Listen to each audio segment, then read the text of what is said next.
اس حکومت کو عوام کے جذبات کی نمائندگی کرنی پڑے گی، ان کو روٹی بھی دینی پڑے گی، ان کو جو ہے وہ سہولتیں بھی دینی پڑیں گی. تو اگر اخوان اپنی پالیسیوں سے ورڈ سے کٹ جائیں گے تو وہ یہ کیسے یہ ڈیلیور کر سکیں گے؟ تو ایک تو بات یہ ہے کہ جو بھی وہاں پہ اس جو حکومت نیا سیٹ اپ آئے گا وہ آپ یہ یقین رکھیں کہ اس سے اگر وہ پاپولر ووٹ کے ذریعے آتا ہے اور انڈیپینڈنٹ عوام کی رائے کے ذریعے آتا ہے تو اس سے خطے میں کوئی بہت بڑی تبدیلی وہاں پہ نہیں ہونے والی. وہاں کے لوگ جو ہیں وہ میں نے دیکھا ہے کہ اب بھی ایجپٹ کے عوام جو ہیں اپنی فوج کے ساتھ ان کا ایک ایسی وابستگی ہے اور فوج نے بھی ان کو اسی طرح رسپونڈ کیا ہے کہ فوج نے ان کے اوپر کوئی ٹارچر نہیں کیا، ان کے اوپر کوئی وائلنس نہیں کیا. کالر ہمارا ہلو جی السلام علیکم. جی السلام علیکم. کون صاحب جی؟ ہیلو جی آواز آ رہی نہیں سر آپ کی؟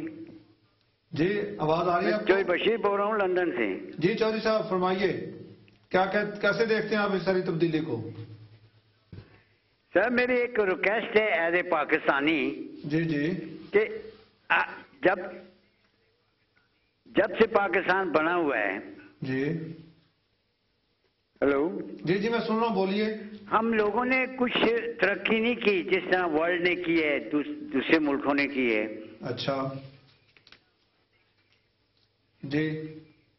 اس کی بیسیکلی یہ ہے کہ ہمارے جو گورنمنٹ کا سٹینڈرڈ ہے، دیکھیں پنجاب کا ایک لیبر منسٹر بھی ہے، ٹرانسپورٹ منسٹر بھی ہے، بلدیہ کا ہر صوبے میں ہے، پھر مرکز میں بھی ہے. جی چودھری صاحب بولیے. وائنڈ اپ کریں گے. اوکے لائن ڈراپ ہو گئی. چودھری صاحب یہ مذہبی حکومتوں کی بات کر رہے ہیں، ہمارے پاس ٹائم بالکل ختم ہے.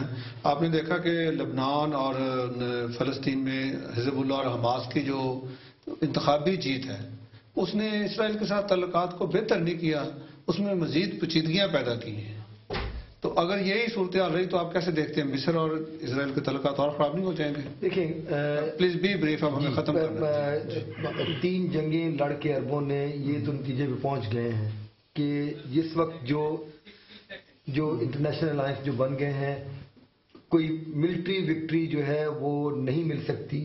تو اس لیے وہاں پہ ان کو مل جل کے ہی رہنا پڑے گا، مذاکرات کیے جائیں، پولیٹیکل ڈائیلاگ کیا جائے اور اسرائیل سے میکسیمم جو ہے نارملائزیشن نارمل کیا جائے. فائنل ان پٹ 2 سیکنڈ. میں تو یہی کہوں گی کہ جو فریڈم اسٹرگل سٹارٹ ہوئی ہے ایجپٹ سے، یہ ایسا نہیں کہ سعودی عرب اور لیبیا اس سے بچیں گے. It will go all through these countries, it will go on. Thank you. Talat صاحب میں ایسے ہی دیکھ رہا ہوں جیسے 1989 میں کمیونسٹ رشیا گرا تھا تو اس کے بعد مشرقی یورپ میں لوگوں نے آزادی حاصل کرنے کے لیے اسٹرگل کی تھی. یہ وہی صورتحال اس وقت ہو رہی ہے، اس کے نتیجے تقریباً وہی نکلیں گے جو آپ کے مشرقی یورپ میں نکلے تھے. لوگ آزاد ہو جائیں گے. اور جی آج جو ہم نے گفتگو کی اس سے یہی نتیجہ نکلتا ہے کہ حکومتیں کیسی بھی ہوں اگر وہ عوام کے حقوق کی بات کرتی ہیں تو وہ کامیاب ہیں. کتنی مرضی اچھی جتنی مرضی ماڈل حکومتیں ہوں، عوام وہاں پہ خوش نہیں تو حکومتیں ناکام ہیں. جمہوریت اور جمہوریت اور جمہوریت، یہی آج کے دور کی ضرورت ہے، اسی پہ ہمیں عمل کرنا ہوگا. عدنان خان کو اجازت دیجیے، اپنے مہمانوں کا بہت شکریہ ادا کرتا ہوں. اگلے ویک پھر آپ سے ملیں گے. Bye bye for now.